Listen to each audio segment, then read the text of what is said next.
Majlis Aulia ini dalam keadaan sehat walafiat, dalam keadaan beriman dan dalam keadaan bertakwa, sehingga kita bisa menjalankan kewajiban kita, yaitu sholat subuh dengan berjamaah, dan insya Allah dilanjutkan dengan tholaqul ilmi. Insya Allah mudah-mudahan semua amal ibadah kita yang telah kita laksanakan maupun yang akan kita laksanakan diterima oleh Allah dan diberikan pahala yang berlimpah. Amin amin ya Allah ya rabbal alamin. Salawat serta salam semoga selalu terlimpah curahkan kepada junjungan kita Habibana wa Nabiyana Muhammad sallallahu alaihi wasallam, dan juga kepada keluarganya, sahabatnya, tabi'in sehingga mengalir kepada umatnya. Mudah-mudahan kita semua diambil sebagai umat beliau yang selalu istiqomah menjalankan sunnah-sunnah beliau, sehingga kita berhak mendapatkan syafaat beliau besok di yaumil qiyamah. Amin amin ya rabbal alamin. Hadirin jamaah salat Jumat, hadirin jamaah salat subuh Masjid Al-Muhtadun rahimakumullah.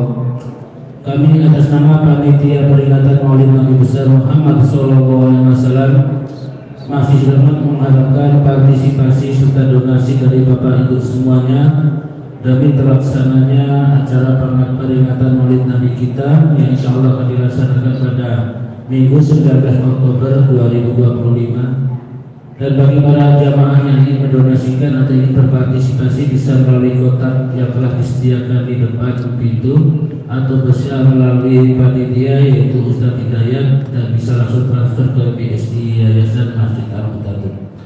Seberapapun yang Bapak Ibu donasikan insya Allah sangat bermanfaat bagi kami, karena kami masih sangat membutuhkan dana yang luar biasa. Selanjutnya kajian pagi ini yaitu dengan tema tentang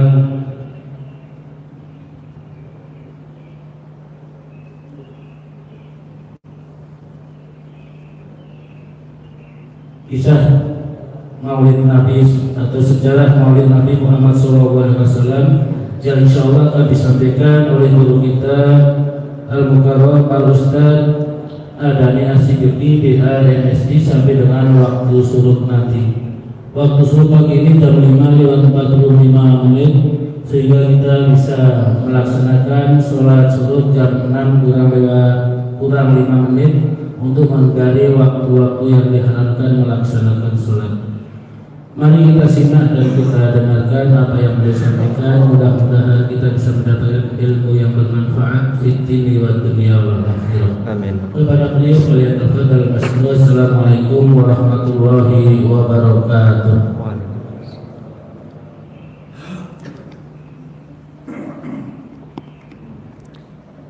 Baik, bismillahirrahmanirrahim.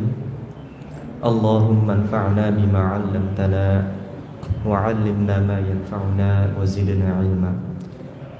Rabbi shrah li sadri wa yassir li amri wa hlul 'uqdatam min lisani yafqahu qawli, amma ba'du. Assalamu alaikum warahmatullahi wabarakatuh. Alhamdulillah wassalatu wassalamu ala Rasulillah wa ala alihi wa sahbihi wa mawalah wa ba'du. Jamaah salat subuh yang dimuliakan Allah Subhanahu wa taala.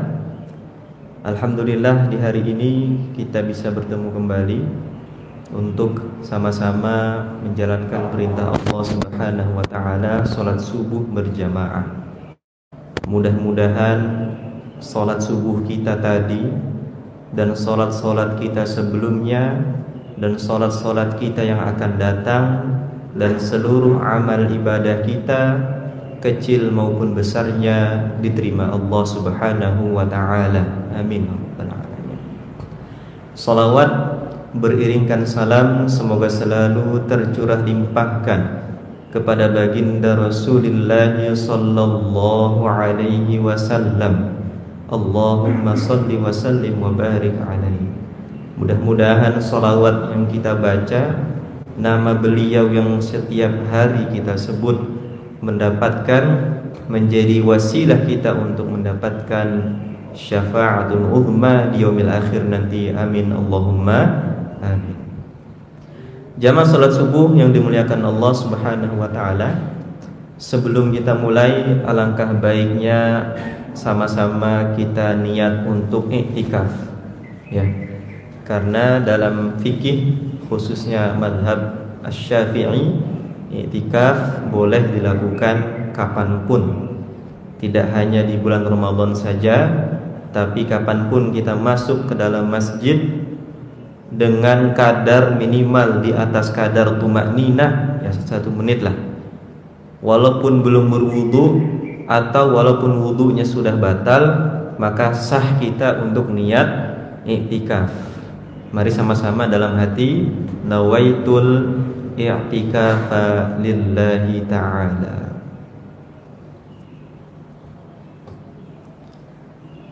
Baik, alhamdulillah.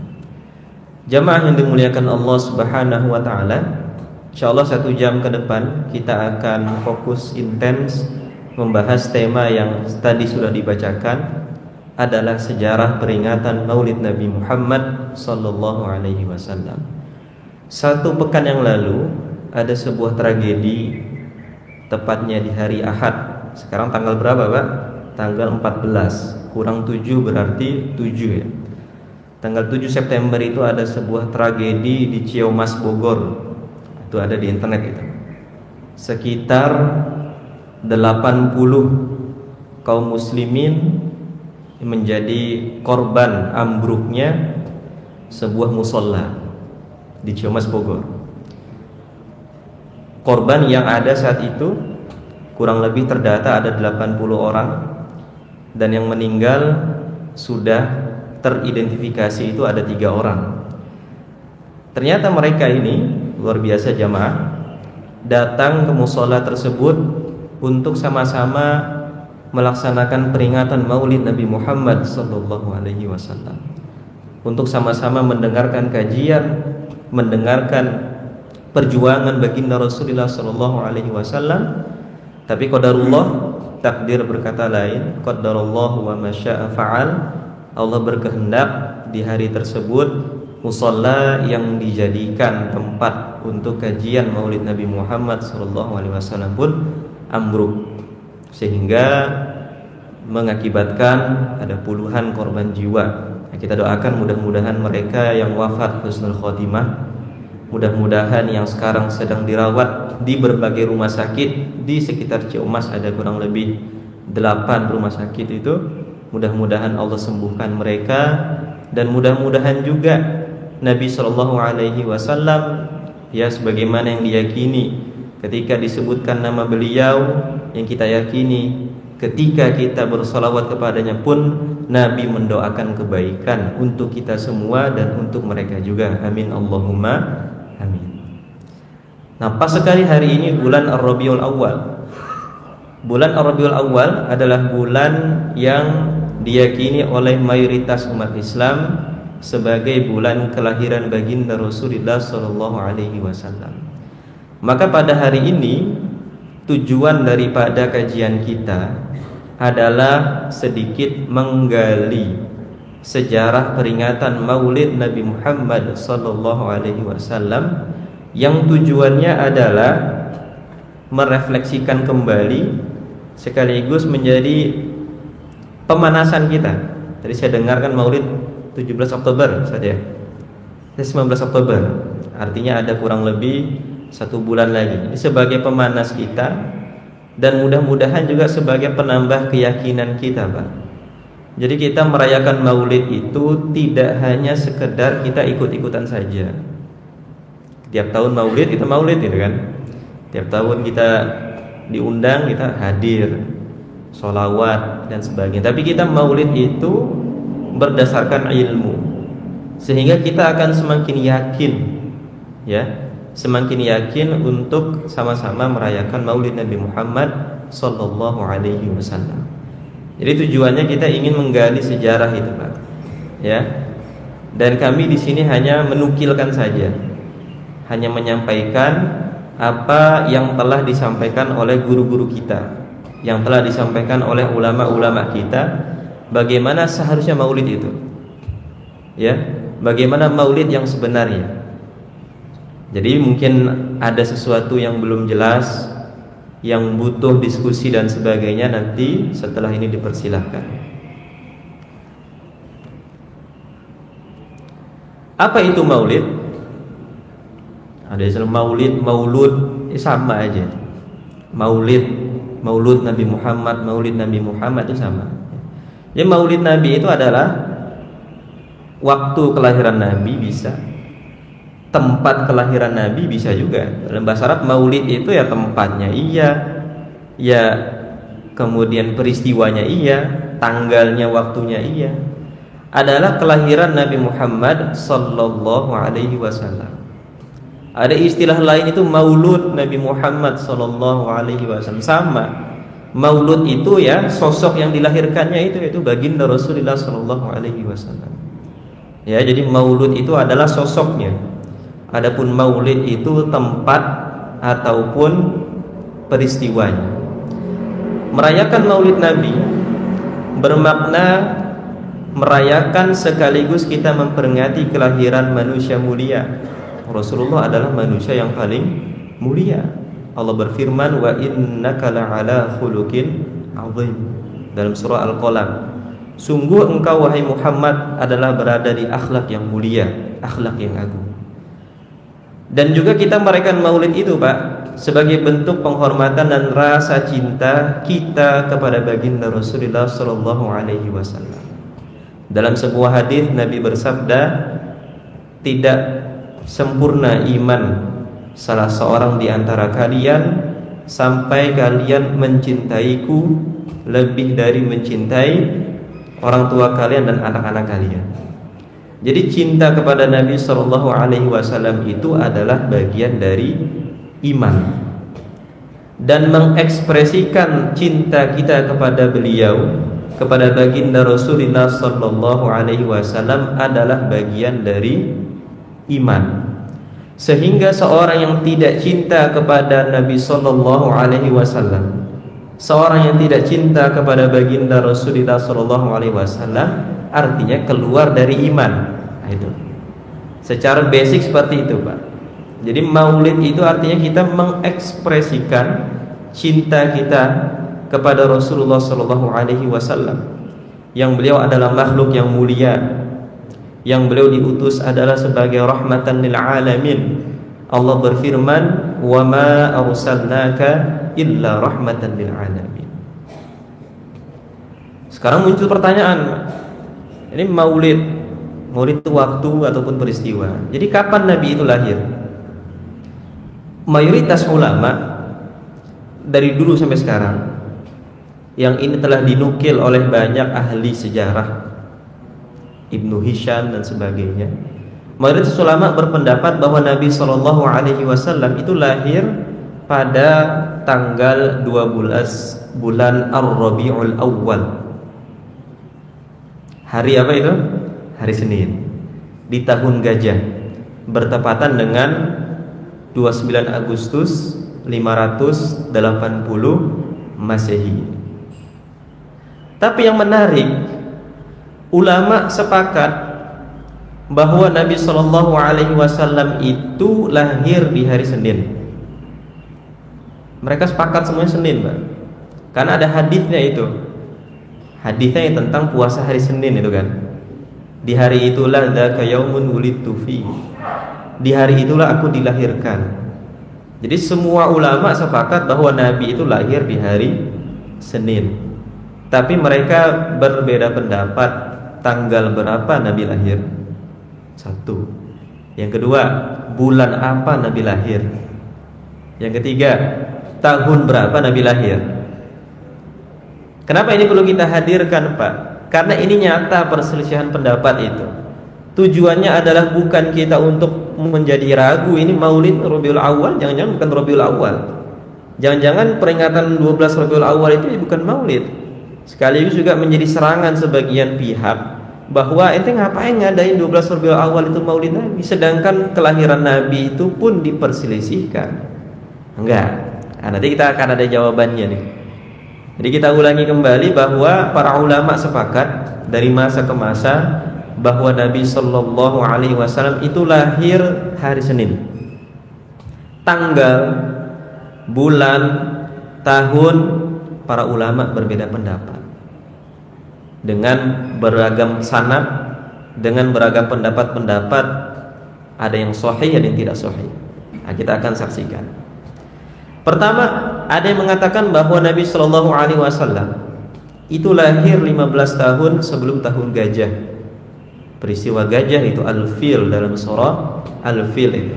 Alam tara kaifa fa'ala rabbuka bi ashabil fil. Kenapa disebut tahun gajah? Karena di tahun itu pasukan Abraham ya menyerang Ka'bah. Nah, pertama ulama berselisih pendapat. Nabi itu lahir tahun gajah atau lahir 15 tahun sebelum tahun gajah.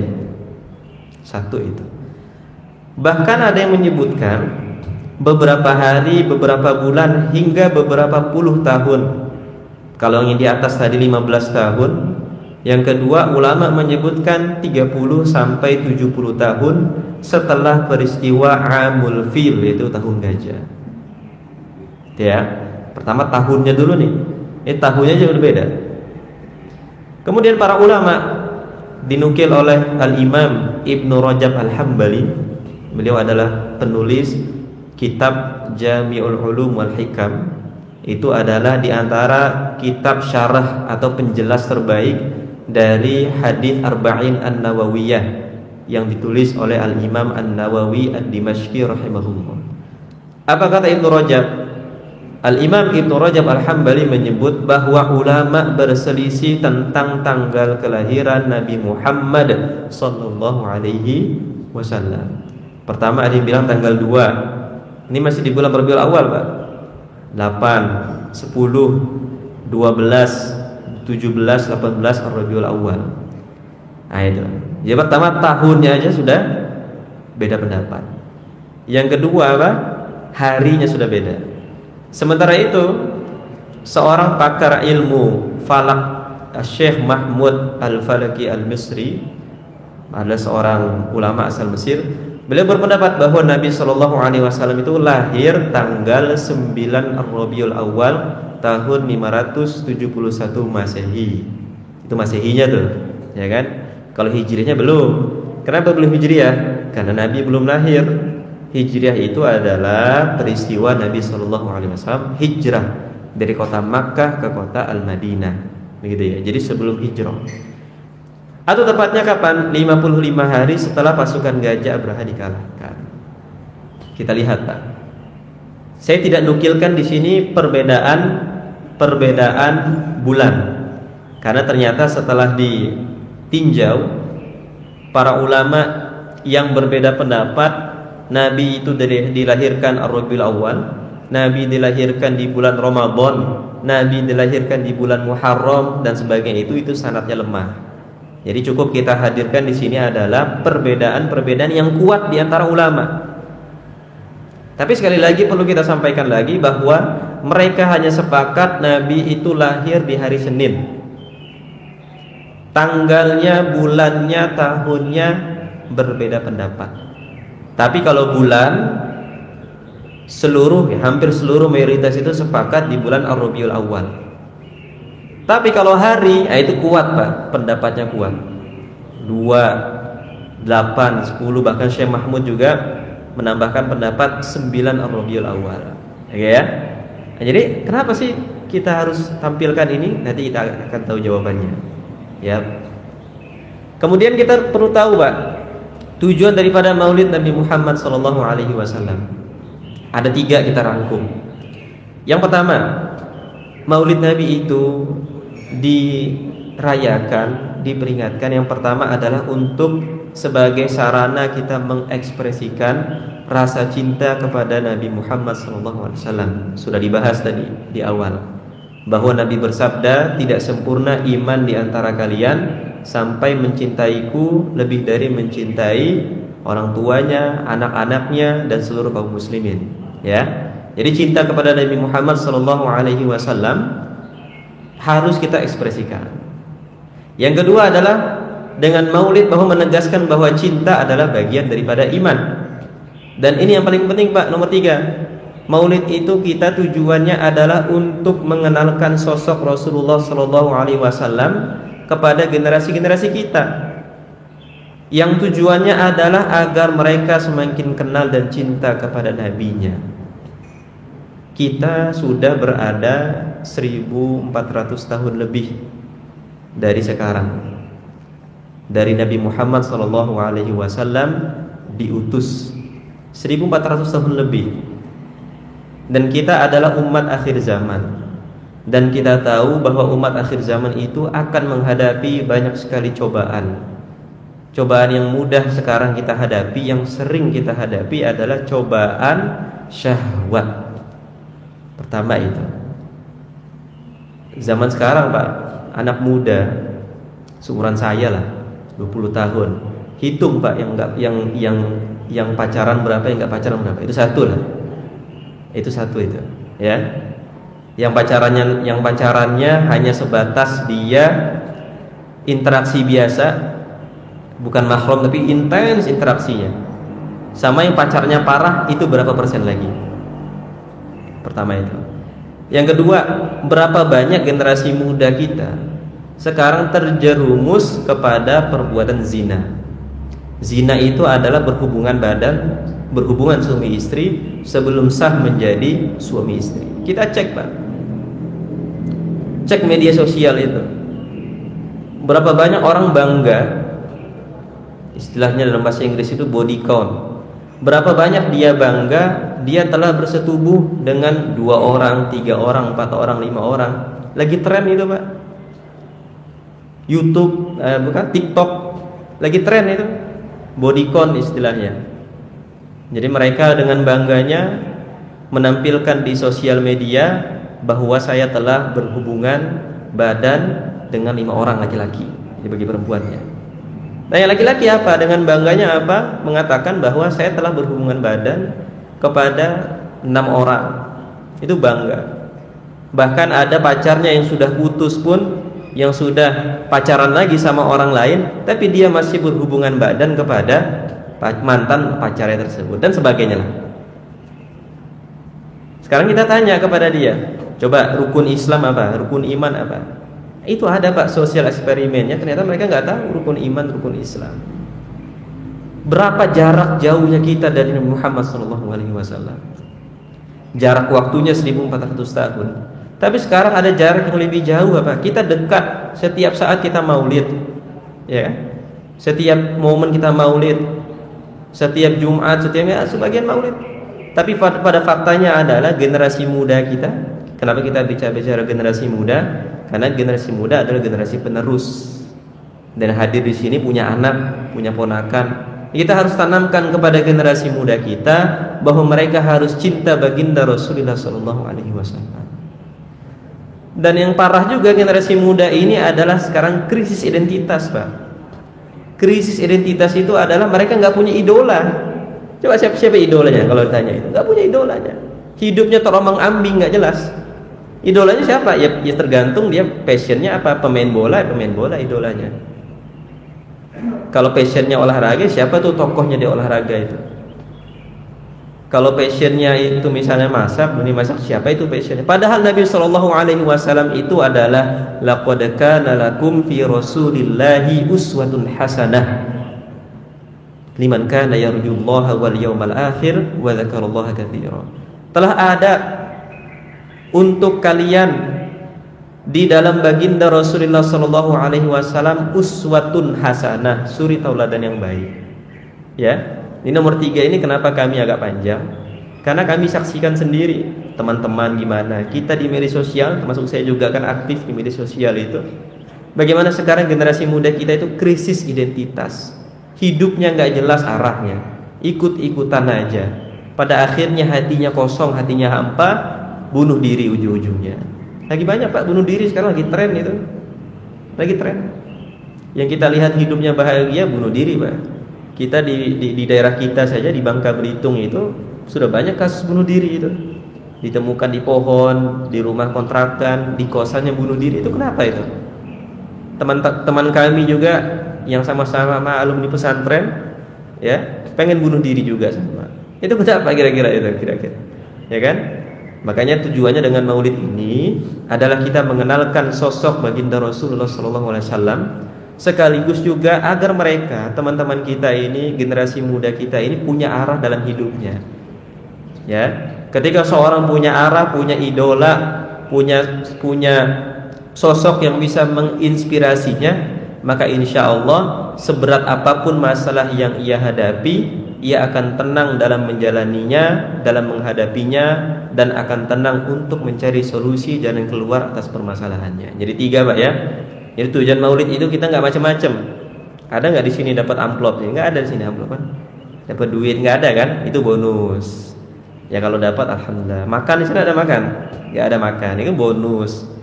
Tapi tujuan intinya kita harus niatkan 3 ini Pak. Niatnya, karena innamal a'malu binniyat. 3 ini aja. Kita cinta baginda Nabi, kita mengekspresikan cinta itu bagian daripada iman. Yang ketiga adalah mengenalkan sosok baginda Rasulullah SAW kepada generasi muda kita. Nah, sekarang ada pertanyaan yang sering ditanyain nih Pak. Ente ngerayain maulid, mana dalilnya? Dalil itu kan Quran, hadis ya kan, kalau di secara umum ya kan. Mana dalil kita merayakan maulid? Jangan ikut-ikutan aja. Orang maulid kita maulid, ya. Sebagaimana kalau kita disuruh sholat, ini sholat. Kita nggak tahu cara sholat yang benar gimana. Ya. Apa dalilnya merayakan maulid? Pertama dalam surah Yunus ayat 58. Allah Subhanahu wa taala berfirman, "Qul bi fadlillahi wa bi rahmatihi fabidzalika falyafrahu." Katakanlah wahai Muhammad, dengan karunia Allah dan rahmatnya hendaklah mereka bergembira. Asy Muhammad bin Ali al-Maliki menafsirkan bahwa yang dimaksud dengan rahmatnya itu adalah kelahiran Nabi Muhammad sallallahu alaihi wasallam. Rahmat apa yang lebih besar daripada kelahiran Nabi Muhammad sallallahu alaihi wasallam? Mana Allah berfirman, "Inna arsalnaka syahidan wa mubasysyiran wa nadhira." Sungguh kami mengutusmu wahai Muhammad adalah sebagai saksi atas umat-umat yang lain, wa mubasysyiran sebagai pemberi kabar gembira, wa nadhira sebagai pemberi peringatan, wa da'iyan ila Allah bi'idnihi wa sirajan munira. Dan Nabi Muhammad, aku utus engkau adalah sebagai apa? Sebagai pelita, sebagai yang mengajak kepada kebaikan, kepada hidayah Islam, sebagai sirajan munir. Udah siraj pakai munir lagi Pak. Itu gimana? Sirajan itu dalam bahasa Arab itu pelita, lampu itu udah terang. Ngapain ditambah muniro lagi? Kan ayatnya begitu kan? Muniro itu kan artinya yang menerangi. Jadi pelita yang menerangi. Pelita aja udah cukup, wasirajan, pelita ataupun lampu. Kenapa Allah sebutkan muniro di situ adalah pelita yang menerangi sekitarnya, yang memberikan hidayah dengan izin Allah kepada umat-umat manusia. Jadi rahmat apa yang lebih besar Pak daripada kelahiran baginda Rasulullah SAW? Kita dapat kenikmatan aja kan, ayatnya apa tuh? Wa amma bi ni'mati rabbika apa? Fahadits, benar ya? Dan adapun terhadap nikmat Tuhanmu maka istilahnya tahadduts bin ni'mah. Tahadduts bin ni'mah itu kita cerita, ya alhamdulillah saya dapat begini, mudah-mudahan antum juga sama, Allah berikan rezeki yang sama. Kita Pak punya anak baru lulus kuliah misalnya, anak baru lulus kuliah atau lulus kuliah, anak tamat sekolah ranking 1, seneng nggak Pak? Seneng banget ya. Ranking 1 ranking 1-nya apa? Dapat perguruan tinggi terbaik di Indonesia. Seneng nggak kira-kira anak begitu? Seneng banget. Terus kita saking senengnya kita mengekspresikan rasa cinta itu, kita ngadain tasyakuran Pak. Itu yang dilakukan oleh orang tua saya juga itu. Tasyakuran, tenda lah, atau ngundang jamaah sekitar ya, undang jamaah masjid, ya kan? Setelah isya ini insya Allah kita ada tasyakuran di rumah Pak Abdullah misalnya, karena anaknya baru lulus sekolah, dapat nilai terbaik dan lulus di perguruan tinggi yang baik juga. Tasyakuran, ya kan? Datanglah itu jamaah badal isya, datang ke rumah. Ngapain? Ya dibuka dengan Al-Fatihah, ada ustadz penceramahnya, ya ada gajinya di situ, ya ada makan-makannya. Nah, pertanyaan, boleh nggak begitu Pak? Boleh nggak begitu? Mana dalilnya Pak? Wahai orang-orang beriman, kalau anakmu ranking 1, adakanlah tasyakuran. Mana ayatnya? Ada nggak ayat? Nggak ada kan? Nggak ada ayatnya kan? Wahai orang-orang yang beriman, kalau anakmu lulus sekolah, nilainya bagus, maka adakanlah tasyakuran. Ada nggak perintahnya? Kan nggak ada. Itu kan kebiasaan baik yang sudah kita lakukan. Dan itu nggak butuh dalil, ya. Dengan kita mengekspresikan rasa cinta kita, tadi saja anak kita lulus sekolah, nilainya bagus, dapat perguruan tinggi yang bagus juga, kita ngadain tasyakuran boleh. Lah ini adalah kelahiran baginda Rasulullah SAW, adalah rahmat terbesar. Lalu kita mengekspresikan rasa cinta kita karena kelahiran beliau, masa nggak boleh? Kan begitu kan, secara logika, ya kan? Itu yang pertama. Yang kedua, Allah berfirman, waf'alul khaira la'allakum tuflihun, dan lakukanlah kebaikan agar kalian beruntung. Kebaikan di sini Allah menyebutkan kebaikan. Apakah perlu dirinci kebaikannya itu? Perlu dirinci nggak kebaikannya? Tolonglah teman kamu yang lagi kesusahan. 1. Wahai orang beriman, bantulah tetanggamu yang sedang kesusahan. 2. Wahai orang beriman, kalau temanmu sedang sedih maka hiburlah. 3. Ada nggak dalil seperti itu? Dalilnya kan Allah hanya berfirman, waf'alul khaira la'allakum tuflihun. Berbuat baiklah kamu sebanyak mungkin agar kalian beruntung. Ketika Allah menyebutkan al-khair di sini, tidak membatasi kepada satu kebaikan saja. Selama yang kita lakukan itu tidak bertabrakan dengan syariat, yang kita lakukan tidak ada unsur pelanggaran syariat, yang kita lakukan tidak ada syirik, maka silahkan lakukan. Karena perintah Al-Quran itu adalah perintah yang umum, bukan perintah yang khusus.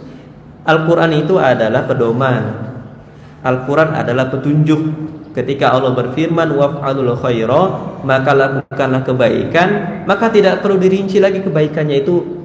1. Membantu sesama. 2. Membantu teman. 3. Membantu adik. 4. Apalagi itu? Kan nggak perlu kita dirinci kan? Cukup yang kita tahu bahwa yang kita lakukan itu adalah baik, tidak bertentangan dengan syariat, tidak ada unsur kesyirikan di dalamnya, tidak ada unsur kemaksiatan di dalamnya, maka itu baik. Sederhananya begitu Pak ya? Itu baik ya. Oke, sekarang kita dari hadis. Dalam hadis riwayat Al-Imam Muslim, Nabi SAW bersabda, man sanna fil islami sunnatan hasanatan, dan seterusnya. Barang siapa yang memulai dalam Islam suatu kebaikan. Jadi belum ada kebaikan, ini kita mulai nih. Jadi kita sebagai orang yang mencontohkan kebaikan, maka orang tersebut akan mendapatkan pahala dari kebaikannya, juga pahala dari orang yang mengikutinya tanpa berkurang sedikit pun. Jadi itulah konsep amal pahala jariyah. Yang kedua, ketika Rasulullah SAW tiba di Madinah, lalu menemukan kaum Yahudi berpuasa pada hari Asyura. Nah, beliau bersabda apa? Ana ahaqqu bi Musa minkum. Aku, kata Nabi, lebih berhak terhadap Musa daripada kalian. Artinya kita puasa di hari Senin itu lebih berhak untuk merayakan kelahiran Nabi Muhammad SAW. Yang ketiga, Nabi SAW juga memperingati hari kelahirannya dengan berpuasa di hari Senin. Beliau bersabda, pada hari itu aku dilahirkan, dan pada hari itu pula aku menerima wahyu pertama kali. Dan kita tambahkan juga, ini bukan hadis, di hari itu juga beliau diwafatkan oleh Allah Subhanahu wa taala. Tiga-tiganya adalah hadis sahih. Pertama riwayat Imam Muslim, yang kedua riwayat Al-Imam Al-Bukhari dan Muslim, yang ketiga riwayat Muslim. Jadi tiga-tiganya adalah hadis sahih.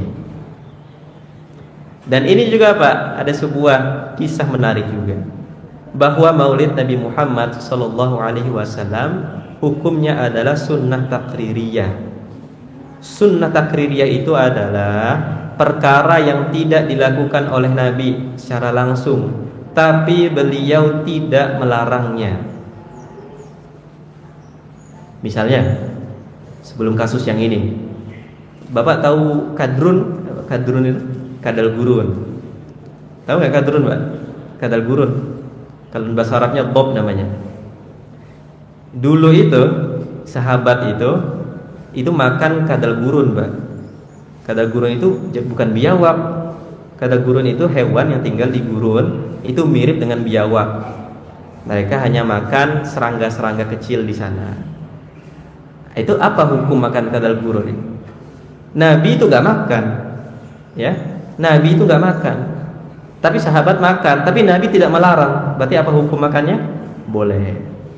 Nabi nggak melarang kan? Nabi membiarkan. Berarti boleh makan kadrun, tapi nggak boleh makan biawak, Pak. Biawak itu nggak boleh.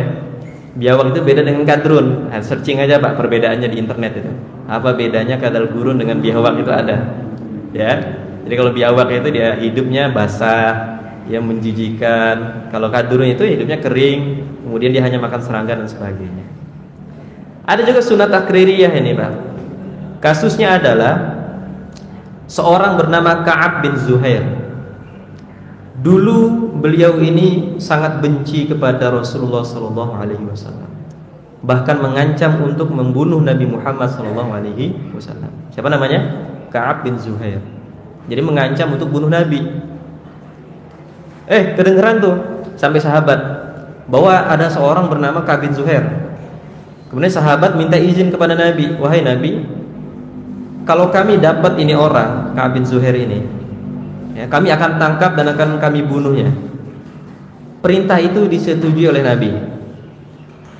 Jadi sahabat ingin mencari Ka'ab bin Zuhair untuk membunuh dia karena sudah mencela, sudah membenci, sudah mengejek Nabi dan sudah mengancam untuk membunuh Nabi. Ka'ab bin Zuhair takutlah. Ka'ab bin Zuhair dia dengar juga, waduh, ketahuan nih saya ini. Nanti sahabat-sahabat Rasulullah SAW itu datang ke tempat saya, bunuh saya. Akhirnya Ka'ab bin Zuhair menyamar, Pak. Beliau menyamar, datang ke Madinah pakai syal warna merah, mukanya ditutup. Ka'ab bin Zuhair ditutup. Apa tujuannya? Dia ingin menyamar, ingin langsung ketemu Nabi. Tujuannya minta maaf karena takut dia. Jadi datang ketemu Nabi, kemudian meminta maaf kepada Nabi SAW. Ketemu sama Nabi itu, Pak, hebatnya. Langsung, engkau Muhammad? Ya. Saya dengar, kata Ka'ab bin Zuhair, saya dengar para sahabatmu sedang mencari Ka'ab bin Zuhair, seorang bernama Ka'ab bin Zuhair untuk dibunuh. Ya, betul. Tapi kalau Ka'ab bin Zuhair itu datang kepadamu, meminta maaf langsung kepadamu, kamu akan maafkan nggak? Ya, saya maafkan. Langsung Ka'ab bin Zuhair membuka syalnya berwarna merah itu, lalu mengatakan bahwa saya adalah Ka'ab bin Zuhair, dan langsung beriman, bersyahadat di situ, dan menjadi orang di antara orang yang paling mencintai Nabi Muhammad SAW. Bahkan beliau pun membuat bait. Kalau bait kita, bait syair itu kalau di Indonesia puisi, syair. Jadi membuat puisi yang isinya adalah memuji-muji Nabi Muhammad SAW, dan Nabi tidak melarangnya. Ini poinnya. Jadi poinnya itu Nabi tidak melarang orang yang memuji-muji beliau, tidak melarangnya, ya. Bahkan Nabi SAW pun menghadiahkannya burdah. Burdah ini banyak, ada yang bilang selendang, ada yang bilang selimut, ya, yang berwarna merah. Nah, itu, Pak, ya. Jadi sudah dapat tadi dari Al-Quran ada 2 ayat, dari hadis setidaknya ada 3 hadis. Kemudian sunnah takririyah, di mana peristiwanya adalah Ka'ab bin Zuhair datang beriman kepada Nabi, memuji-muji Nabi, tapi Nabi tidak melarangnya.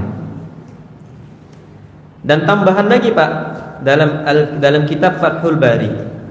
Fathul Bari itu adalah kitab penjelas untuk Sahih Al-Bukhari, karya Ibnu Hajar Al-Asqalani. Beliau menyebutkan sebuah riwayat bahwa Abu Lahab, siapa Abu Lahab itu, Pak? Paman Nabi, ya.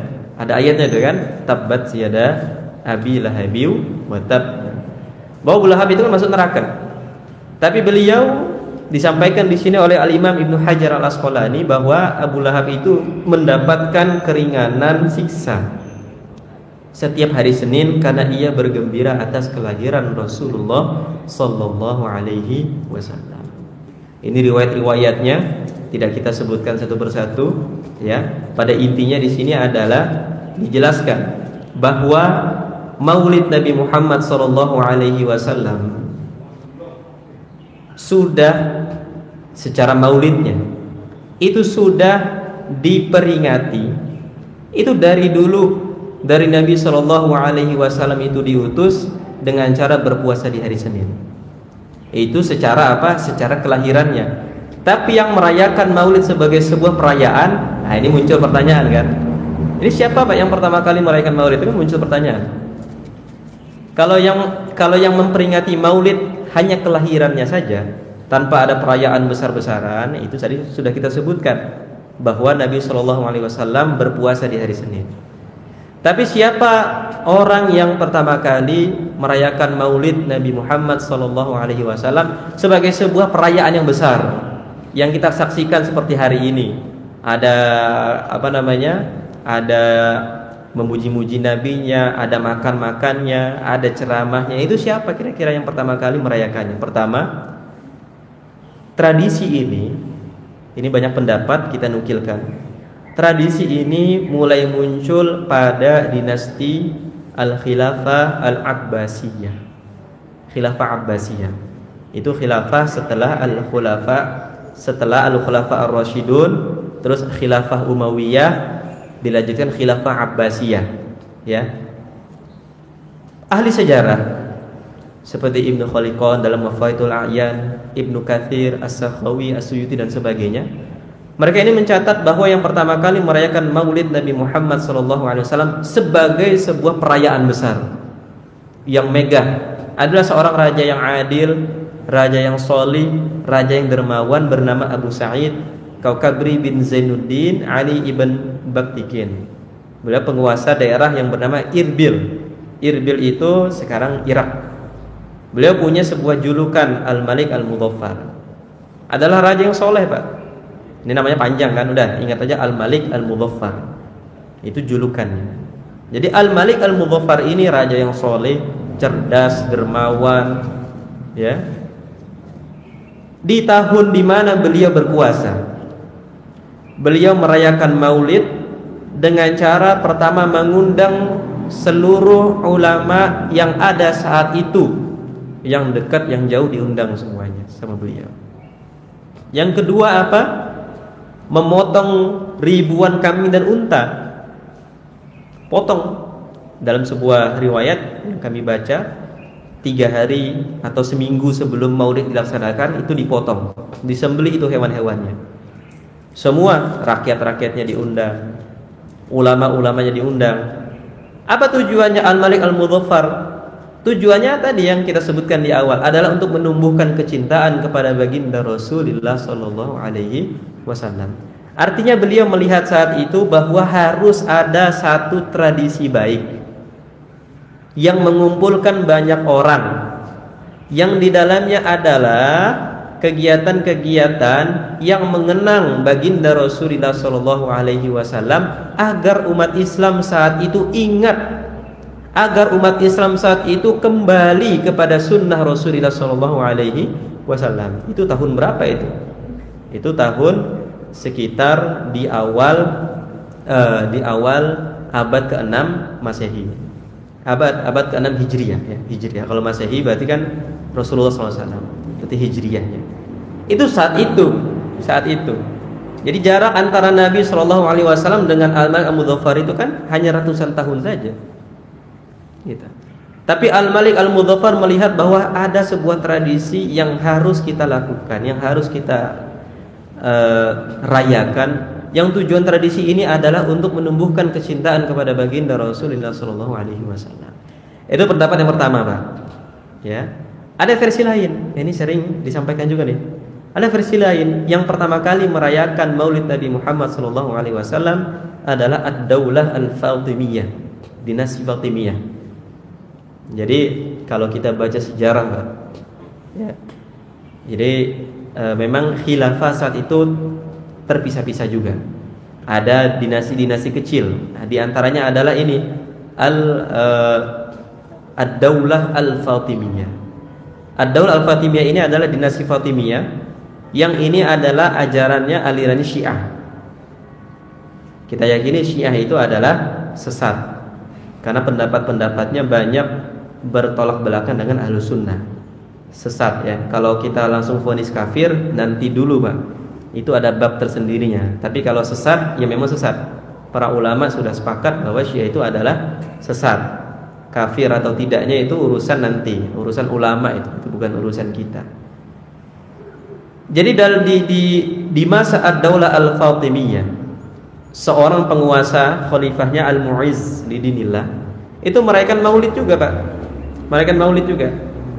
Tapi mereka merayakan maulid itu juga merayakan hari raya yang lain. Hari raya Syiah itu Asyura, ya kan? Di Asyura itu kita lihatlah negara sekarang yang mempresentasikan Syiah itu negara apa? Negara Islam Iran itu kan. Bagaimana di hari Asyura mereka merayakan sebuah perayaan, melukai diri mereka sendiri dan sebagainya.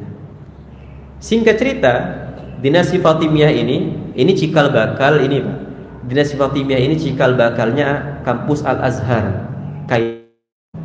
Ya, jadi kampus Al-Azhar Kairo itu kan itu di antara kampus tertua di dunia. Ada yang lebih tua lagi tuh. Di Maroko itu lebih tua lagi. Tapi Al-Azhar itu termasuk nomor 2 atau nomor 3 tertua di dunia kampus Islam.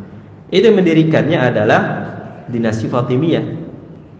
Bahkan yang memberikan nama Kairo itu kan bahasa kita. Bahasa Arabnya itu apa? Al-Qahirah. Al-Qahirah itu yang ngasih namanya itu dinasti Fatimiyah. Kemudian dengan izin Allah, dinasti Fatimiyahnya hancur, diteruskan oleh khilafah Ahlus Sunnah wal Jamaah. Di antaranya adalah Sultan Nuruddin Mahmud Zanki pada tahun 511 di Syria, Syam. Syam itu 4 negara Pak.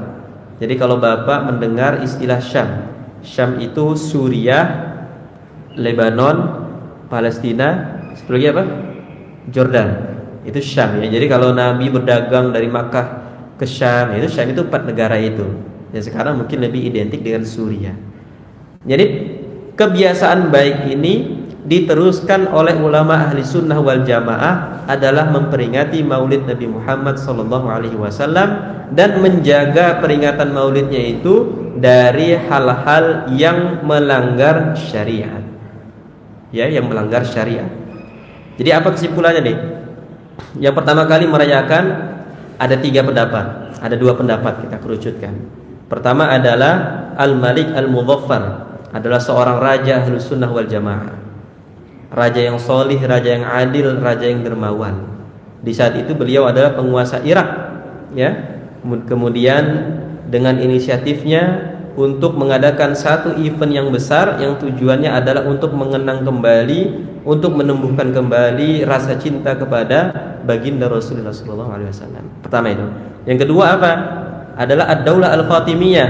Ini sering disampaikan ya, Daulah Fatimiyah Syiah. Berarti ente ikut Syiah itu. Ente ngerayainnya ya pendapat banyak. Dan kalaupun itu sebuah tradisi, lantas apakah tradisi tersebut langsung kita larang?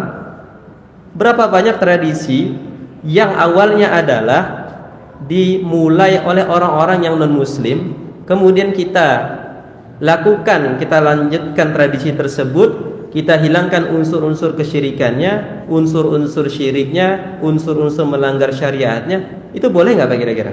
Jawabannya boleh. Bagaimana ulama kita dulu berdakwah di Indonesia yang saat itu menghadapi banyak sekali aliran, ya animisme, ya agama-agama yang lain selain Islam. Tapi bagaimana agar tradisi-tradisi tersebut dapat terjaga dengan baik, tidak ada unsur pelanggaran syariat di dalamnya, maka hukumnya adalah boleh. Hukumnya boleh. Baju koko itu Pak, itu tradisi siapa tuh? Baju koko. Baju koko Pak. Tradisi siapa? Ada nggak zaman Nabi baju koko itu? Koko yang saya pakai, bapak yang pakai baju koko. Kalau gamis ya Nabi. Okay. Koko itu Pak. Itu tradisi bukan dari Islam itu Pak. Boleh nggak kita itu? Pakai baju koko untuk sholat? Boleh nggak? Boleh. Yang penting menutup aurat. Tidak kita yakini itu adalah sebuah bagian dari tradisi non-muslim misalnya, ya kan? Yang penting untuk aurat. Jadi tradisi itu kita tidak butuh dalil, tidak butuh kita sebuah ayat khusus, hadis khusus bahwa silahkan laksanakan ini, enggak. Yang penting tradisi tersebut tidak ada unsur pelanggaran syariat di dalamnya. Kalau ada unsur pelanggaran syariat, maka yang kita perbaiki adalah unsurnya kita buang. Kalau baju kita kotor, maka apakah kita potong tangan kita, Pak? Enggak lah. Atau kita potong lengan bajunya, kita cuci aja bajunya. Kan begitu kan? Kalau kita ke pasar misalnya, di mana di pasar itu adalah seburuk-buruknya tempat. Di situ orang ngobrol, riba dan sebagainya. Nah, terus kita nggak mau ke pasar dengan alasan itu, enggak. Jadi kan tradisi-tradisi banyak itu, ya. Tradisi-tradisi itu adalah perkara al-muamalat, perkara al-mubahat, interaksi kita dengan manusia. Selama tidak ada, sekali lagi, ini kami ulang-ulang terus, ini harus sampai nih ke alam bawah sadar kita. Tradisi itu selama tidak ada pelanggaran syariat di dalamnya, maka boleh. Boleh makan pakai sendok, Pak? Boleh. Pakai garpu? Boleh. Dua-duanya? Boleh. Ada dalilnya itu? Nggak ada kan? Boleh kan? Yang penting kita makannya bismillah. Yang penting kita makannya niatnya kita lurus. Bukan makan niatnya untuk maksiat, bukan makan niatnya untuk pamer dan sebagainya. Itu ada unsur pelanggaran syariat di dalamnya, begitu kan? Boleh nggak pakai sendal, Pak? Boleh kan? Sendalnya bagus, boleh nggak? Boleh. Pakai sepatu, boleh. Sepatunya bagus, boleh. Pakai mobil, boleh, boleh. Dan sebagainya. Selama tidak ada pelanggaran syariat di dalamnya, maka hukumnya adalah boleh. Tapi yang perlu kita waspadai, Pak, sekali lagi, kita merayakan Maulid itu dengan ilmu, bukan hanya modal semangat aja. Ternyata banyak sekali yang kami tahu ada 2, tapi yang kita tampilkan ada 1. Tapi ini sering diulang-ulang saat Maulidnya, hati-hati nih. Hadis-hadis palsu terkait Maulid Nabi Muhammad SAW. Ini sering disampaikan, Pak. Cek aja itu. Jadi kita Maulid itu dengan ilmu, bukan hanya semangat saja. Apa hadisnya? Man 'azzama maulidi kanat syafi'an lahu yaumal qiyamah. Wa man anfaqa dirhaman fi maulidi faka'annama anfaqa jabalan min dhahabin fi sabilillah. Ini hadis palsu. Enggak ada di kitab-kitab ilmu hadis, enggak ada. Barang siapa yang mengagungkan maulidku, hari kelahiranku, kunya ke Nabi kan. Niscaya aku akan memberi syafaat kepadanya pada hari kiamat. Dan barang siapa bersedekah 1 dirham untuk maulidku, maka seakan-akan ia telah bersedekah 1 gunung emas fi sabilillah, di jalan Allah. Sering dengar hadis ini, Pak? Itu sering disampaikan oleh penceramah-penceramah kita. Maka penting kita hadirkan di sini adalah untuk mengedukasi kita semua, termasuk saya, bahwa bermaulid itu harus dengan tuntunan syariat. Tidak boleh ada unsur pelanggaran syariat. Tidak boleh ada membawa hadis-hadis palsu. Ada lagi tuh hadis palsu, man yubarikin nas. Siapa orang yang mengucapkan selamat maulid dan sebagainya, maka dijamin masuk surga. Itu ada juga hadisnya. Itu palsu semuanya itu. Tidak ada dalam kitab induk hadis, itu enggak ada. Sahih Bukhari, Sahih Muslim, Sunan Tirmidzi, Sunan Abi Daud, Sunan An-Nasa'i dan sebagainya, itu enggak ada hadis-hadis ini. Kenapa hadis ini dibuat? Wallahu a'lam. Di antara motif yang kami ketahui, kenapa hadis ini dibuat, agar umat itu semakin semangat merayakan Maulid Nabi Muhammad SAW. Tapi sekali lagi, tradisi boleh selama tidak ada unsur pelanggaran syariat. Banyak unsur pelanggaran syariatnya yang kita sebutkan nanti di akhir, ya. Jadi boleh. Tapi kalau membawa hadis palsu boleh nggak? Nggak boleh. Apa hukumnya hadis palsu itu, Pak? Nabi bersabda, barang siapa, apa itu hadisnya? Barang siapa yang menyandarkan sesuatu, ya kan, padahal itu bukan dari aku, maka siapkanlah tempat duduknya di neraka. Itu kata Nabi. Itu hadis palsu, hati-hati, Pak. Ini kalau ada ustadz, semalam saya baru maulid juga. Nah, ustadznya bawain hadis ini, sayang sekali kan. Ya, kita baru maulid di Depok sana sampai jam 12 malam. Itu hadisnya begini. Ini penting kita edukasi supaya kita beribadah itu adalah dengan dalil. Al-Quran 2 ayatnya, As-Sunnah ada hadisnya, Sunnah Takririyah tadi Ka'ab bin Zuhair. Jangan sampai kita motivasi kita untuk beribadah itu kan hadis palsu. Dan hadis-hadis palsu ini bahaya, Pak. Kalau kita terus sampaikan terus, sehingga ini menjadi apa? Penghilang amal kita padahal kita ingin mendapatkan pahala dari maulid, karena ada hadis palsu di sini, bukan pahala yang kita dapat tapi dosa. Bahkan dosanya tadi kata Nabi, falyatabawwa maq'adahu minan nar, siapkanlah kursi untuknya dari neraka. Ya, naudzubillah, tsumma naudzubillah. Catat nih. Minimal artinya kita ingat-ingat nih. Ya kan? Kalau artinya ada yang begini nih saat ceramah maulid bagi DKM, agar jangan segan-segan untuk menegur ustadznya. Ya kan? Jangan malu-malu untuk menegur ustadznya. Minimal dengan sopan, coba ustadz itu hadis riwayat siapa, di kitab apa, dari sahabat mana. Enggak ada, pasti enggak ada. Ya. Sehingga ini menjadi penting untuk kita sampaikan agar generasi-generasi setelah kita itu maulidnya adalah kita murni untuk mengenang baginda Rasulullah SAW tanpa ada unsur-unsur yang bisa mencederai maulid itu tersendiri. Baik. Terakhir sebelum kita tanya jawab diskusi.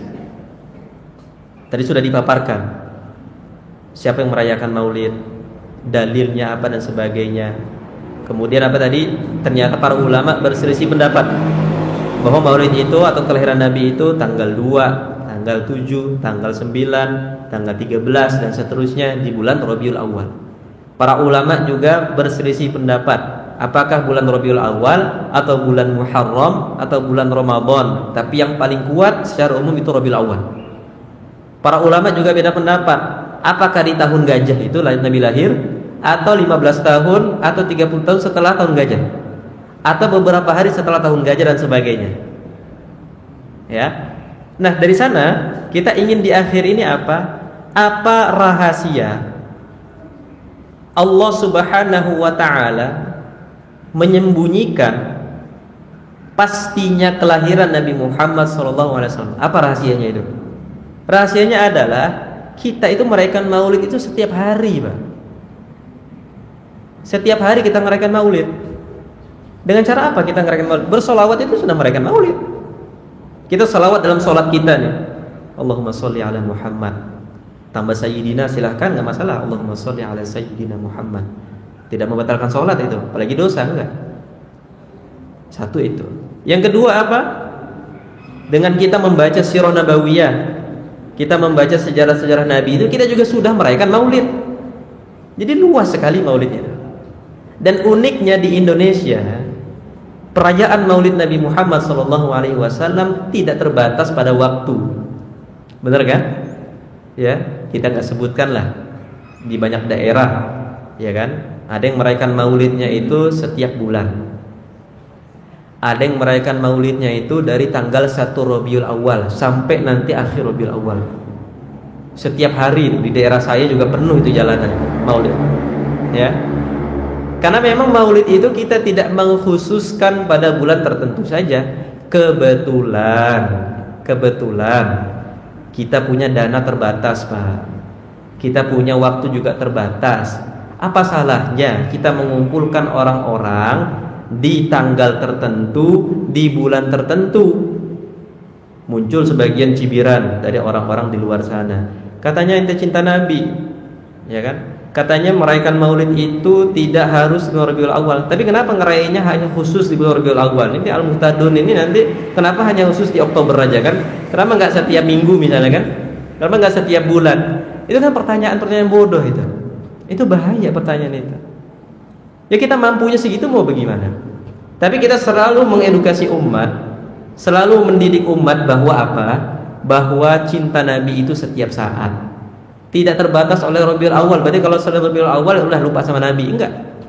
Kebetulan momennya pas, yuk kita kumpulkan orang, kita adakan di situ ceramah, kita adakan makan-makan, niatkan untuk apa? Merayakan Maulid Nabi, menambah cinta Nabi, silaturahim dan sebagainya. Kenapa nggak tiap pekan? Bisa boncos itu, Pak. Berapa itu habis dananya kita pekan? Tapi kalau mampu, silahkan, Pak, nggak masalah. Kita maulid setiap pekan, sepekan sekali kita undang orang-orang makan. Ulama-ulama dulu biasa begitu. Ya. Kenapa nih kok tiap pekan makan-makan? Oh, ini maulid. Sebagian daerah itu, sebagian negara itu masih seperti itu. Di Mesir misalnya, itu masih. Jadi setiap pekan, setiap bulan sesuai kemampuan datang makan-makan. Kenapa nih maulid? Loh, bukan Rabiul Awal, enggak. Kita cinta Nabi setiap saat. Bukan hanya di Rabiul Awal kita cinta Nabi, di luar Rabiul Awal kita lupa Nabi. Tapi kenapa kita khususkan di bulan Rabiul Awal? Bukan kita mengkhususkan hanya di bulan itu saja, tapi karena kita pas banget nih momennya, pas banget nih waktunya kita ngumpulin orang.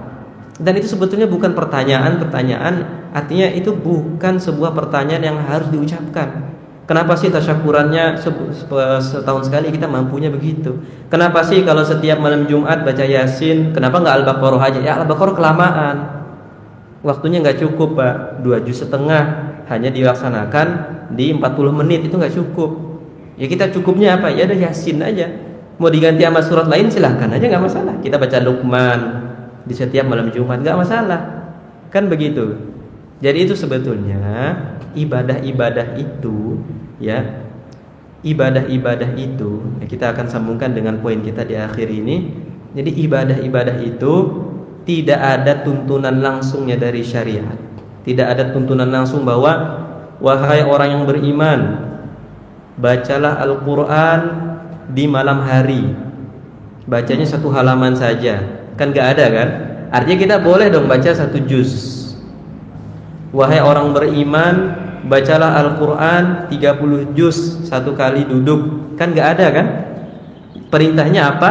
Faqra'u ma tayassara minal Quran. Bacalah apa yang mudah darimu Al-Quran.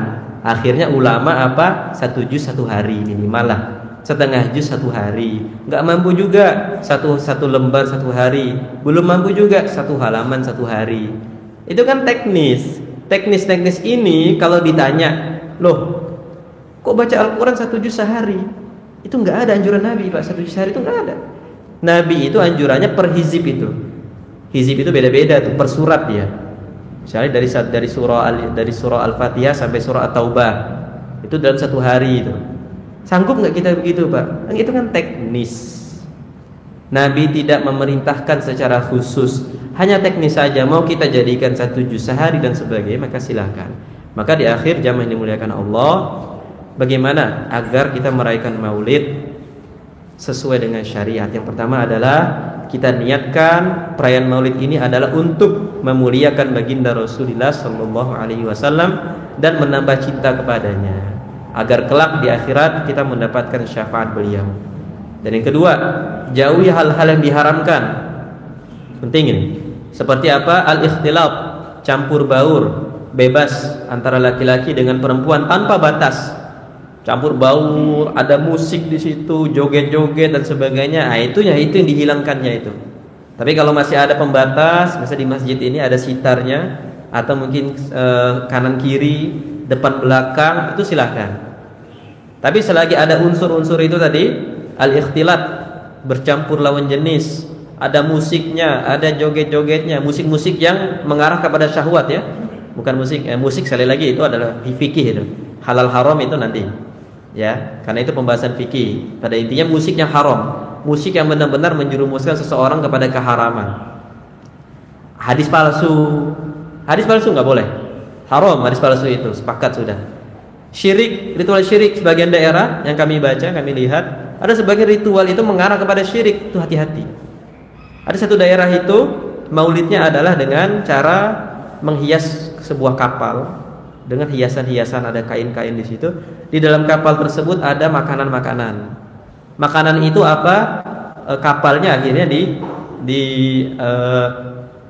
biarkan di laut, tapi niatnya salah. Niatnya adalah untuk persembahan sebagai bentuk kesyukuran. Itu salah itu. Itu niatnya sudah pinggir jurang. Nah kalau ada itu, apakah yang dibubarkan maulidnya? Enggak, itunya aja dibubarkan. Maulidnya tetap, ya. Atau hiburan lain yang bertentangan dengan syariat tadi, ada joget-jogetnya. Atau ada ustadz, ada penceramah, ceramahnya hadis palsu, ceramahnya ada unsur-unsur syahwatnya, ceramahnya ada komedi-komedi yang tidak ada kaitannya dengan maulid itu sendiri. Maka itu yang dihilangkan. Bukan maulidnya yang dihilangkan, tapi apa yang ada di dalam maulidnya itu yang bisa merusak kehormatan, kemuliaan baginda Rasulullah Sallallahu Alaihi Wasallam. Yang ketiga, jangan jadikan maulid itu sebagai ibadah wajib. Artinya perayaan maulidnya ini penting juga. Jadi kita coba Maulid itu bukan sebagai ibadah yang wajib seperti sholat, zakat, puasa. Artinya kalau kita nggak ngerayain maulid itu berdosa. Ini hati-hati juga Pak. Kita boleh cinta kepada Nabi, itu kewajiban kita. Setiap hari kita cinta Nabi, setiap hari kita bersolawat, setiap hari kita menyebut namanya. Tapi kalau ada keyakinan bahwa maulid ini adalah sebuah ibadah yang wajib, perayaan yang wajib, sehingga mirip dengan Idul Fitri dan Idul Adha, maka ini hati-hati juga, nggak boleh. Ini sebagai ilustrasi saja. Ini andaikan, izin Pak DKM, andaikan maulid tanggal 19 Oktober nanti cancel. Andaikan aja ya, mohon maaf. Andaikan ini cancel karena ada satu lain hal. Kira-kira kita gimana? Biasa aja kan? Ada perasaan berdosa nggak? Nggak. Kalau ada perasaan berdosa, artinya kita menganggap ini adalah sebuah ibadah yang wajib. Maka itu jangan. Ini tradisi aja, kita ngundang, kita tasyakuran, kita maulid, ya. Tapi mudah-mudahan insya Allah nanti Oktober, ya, dengan izin Allah juga akan membawa kebaikan untuk kita semua insya Allah. Tapi maulid ini sekali lagi bukan kita jadikan dia sebuah ibadah yang wajib seperti sholat, zakat, puasa dan sebagainya. Bukan juga perayaan maulid ini kita untuk menandingi Idul Fitri dan Idul Adha. Tapi maulid ini adalah sebagai al-urful hasan, itu tradisi yang baik. Dan tradisi yang baik, sekali lagi kami ulangi, tradisi yang baik itu tidak butuh dalil khusus. Selama itu baik, tidak ada pelanggaran syariat di dalamnya, maka silakan dilaksanakan. Ada nggak kajian subuh zaman Nabi waktu itu Pak? Ada nggak pakai mic kita? Ada nggak pakai ini? Kan nggak ada semuanya. Tapi ini baik kan? Kita nggak ada unsur pelanggaran syariat di sini. Kita upayakan di sini adalah apa yang kita ketahui. Mudah-mudahan ini amanah ilmunya kita sampaikan. Ada nggak kajian duha zaman Nabi itu? Itu nggak ada. Kajian maghrib, ya kan? Ada nggak mabit zaman Nabi? Mabit datang jam 10 di satu tempat misalnya, jam 10 malam. Di situ kita ada kajian dulu, ya kan? Kajian, habis kajian kita tidur. Habis tidur bangun kita sholat tahajud. Habis tahajud kita sholat subuh. Habis subuh kita zikir. Itu ada nggak secara khususnya zaman Nabi seperti itu? Itu nggak ada. Tapi perintah Nabi adalah, wahai umatku, berbuat baiklah kalian sebanyak mungkin. Wahai umatku, siapkanlah investasi untuk akhirat nanti. Nabi tidak sebutkan detailnya, maka nanti jam sekian begini, jam sekian begini, nanti habis ini, habis ini begini, kan enggak. Cukup itu teknis saja, selama itu baik, tidak ada unsur pelanggaran syariat di dalamnya, maka itu boleh. Wallahu a'lam bishawab. Mudah-mudahan bermanfaat. Silakan jamaah, mungkin ada yang ingin bertanya, diskusi dan sebagainya. Wallahul muwaffiq ila aqwamit thoriq. Wassalamualaikum warahmatullahi wabarakatuh.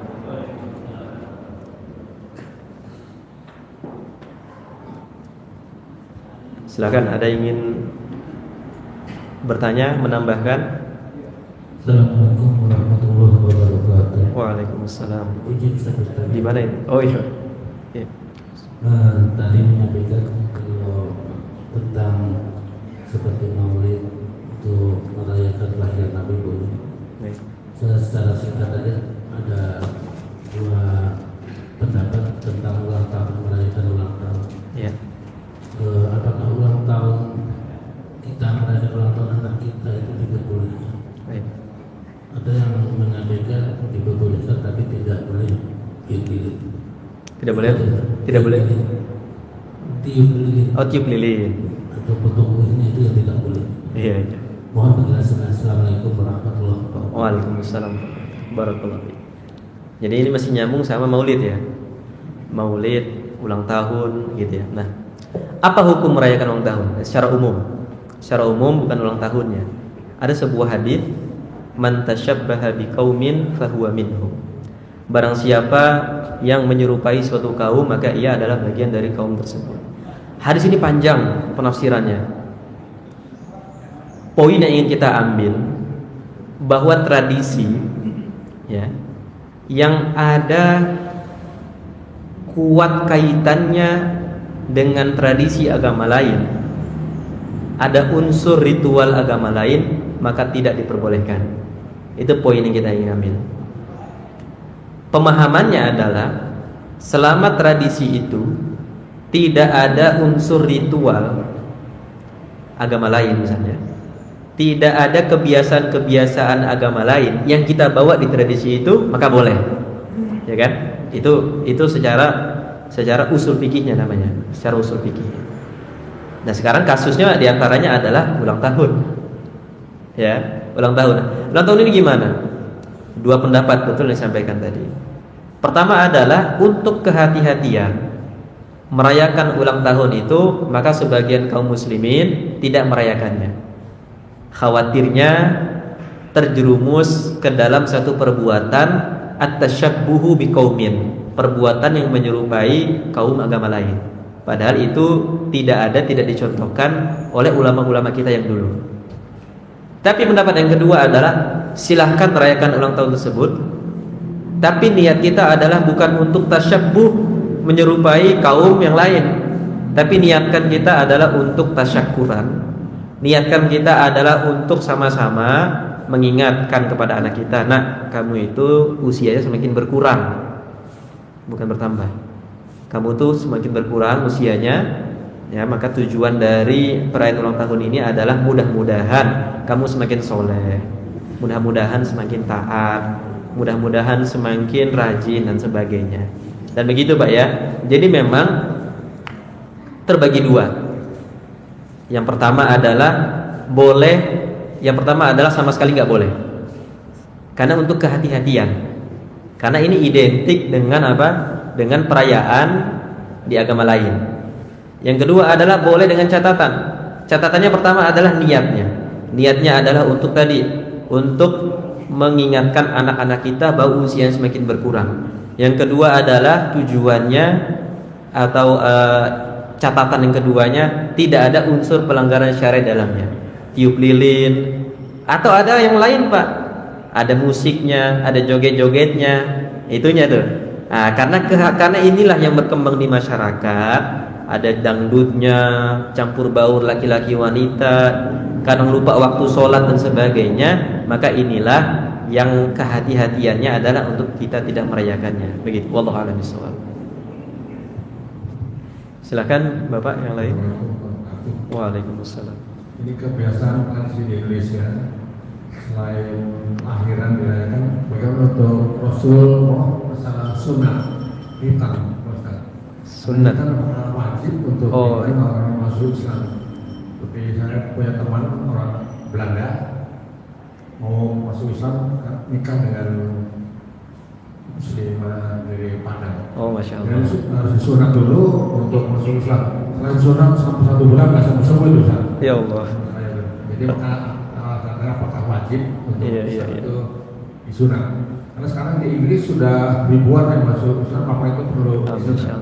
Ya. Kita. Makanya Ustaz. Assalamualaikum warahmatullahi wabarakatuh. Waalaikumsalam. Insya Allah ya, di Maulid disunat sekarang ya. Sunat atau bahasa Arabnya itu khitan. Khitan. Seluruh ulama sepakat Pak bahwa laki-laki wajib khitan. Laki-laki wajib khitan. Mau yang dari lahir muslim, mau yang masuk Islam, mau usianya usia muda, usia tua, maka wajib itu khitan. Kenapa wajib? Karena khitan ini erat kaitannya nanti dengan sholat. Seorang yang belum khitan, dan sudah baligh, sudah akil baligh, maka di dalam kulubnya itu ya istilahnya, kulit dalamnya itu najis. Jadi kalau dia sholat, artinya dia sholat membawa najis dan sholatnya nggak sah. Sehingga perintah syariat adalah potong itu kulitnya, ya. Di antara tujuannya adalah agar sholatnya sah. Kalau tujuan medisnya kan supaya bersih dan lain-lain, begitu. Tapi ulama berbeda pendapat. Perempuan wajib khitan nggak? Perempuan wajib khitan nggak? Madzhab al-Imam Asy-Syafi'i perempuan wajib khitan. Jadi sebagian dari bagian klitorisnya itu dipotong. Dan saya punya murid anak-anak SD, kita tanya kan, kamu waktu kecil disunat nggak? Kata orang tua aku disunat. Yang perempuannya iya. Nah, cuman pada praktiknya sunat atau khitan pada perempuan ini pada praktiknya itu banyak yang menyakitkan, banyak yang membuat perempuan itu menderita karena praktik yang salah. Sebagian negara, misalnya negara Afrika itu habis dipotong itu buat perempuan. Ya, habis dipotong. Jangan bayangin itu rasa sakit ya gimana. Ya. Sehingga apa, ulama berkumpul, apakah sunat pada perempuan untuk saat ini masih relevan atau tidak? Karena memang ini sekali lagi perselisihan pendapat, wajib nggak. Sehingga keputusannya untuk perempuan adalah kalau praktiknya di negara tersebut sampai menghilangkan bagian itunya, kemudian membuat perempuan itu menderita seumur hidupnya, maka jangan khitan. Tapi kalau khitannya adalah dengan cara yang cukup hanya menghilangkan sebagian bagian itunya saja, maka itu wajib. Itu untuk perempuan. Adapun laki-laki, maka ulama sepakat Pak bahwa hukumnya wajib.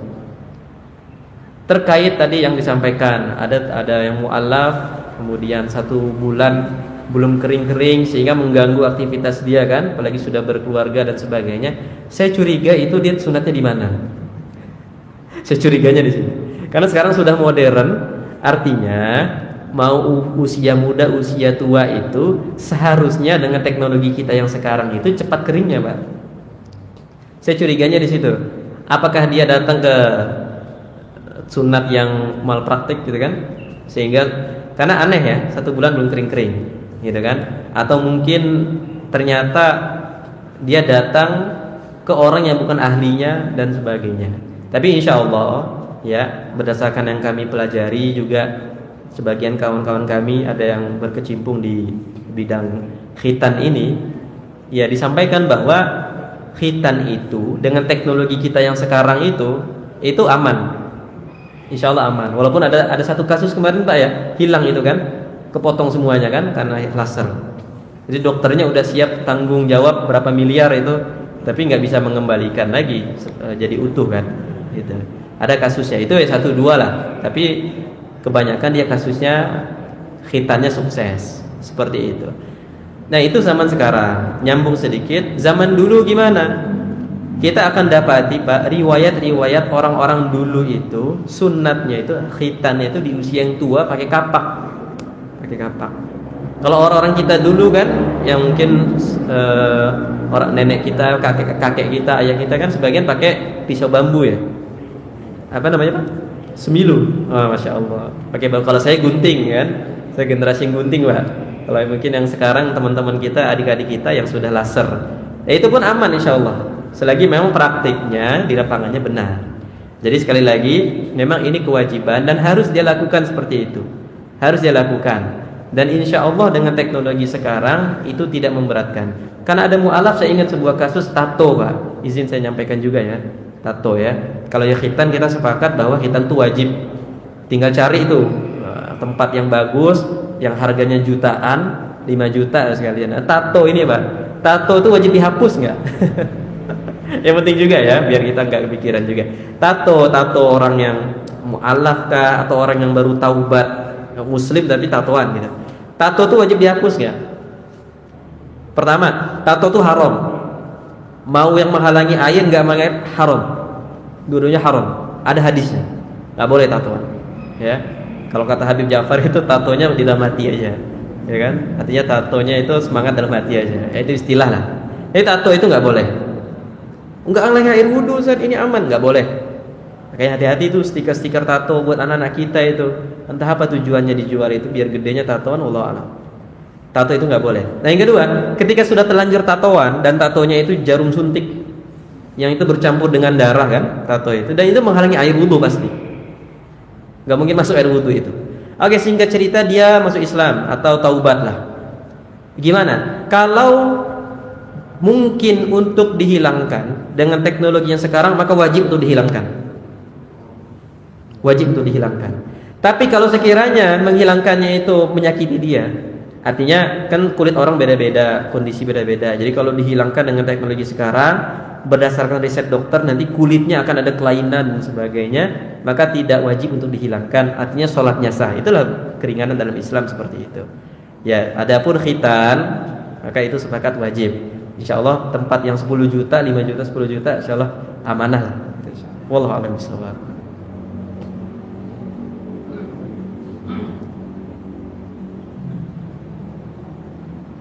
Rasulullah usia berapa Ustaz? Di hitam.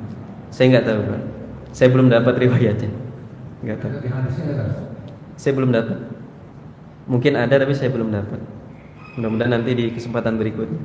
Ya. Sama-sama.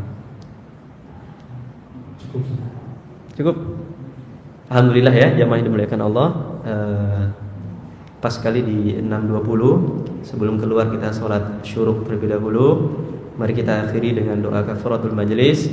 Subhanakallahumma bihamdika asyhadu an la ilaha illa anta astaghfiruka wa atubu ilaik. Wassalamualaikum warahmatullahi wabarakatuh.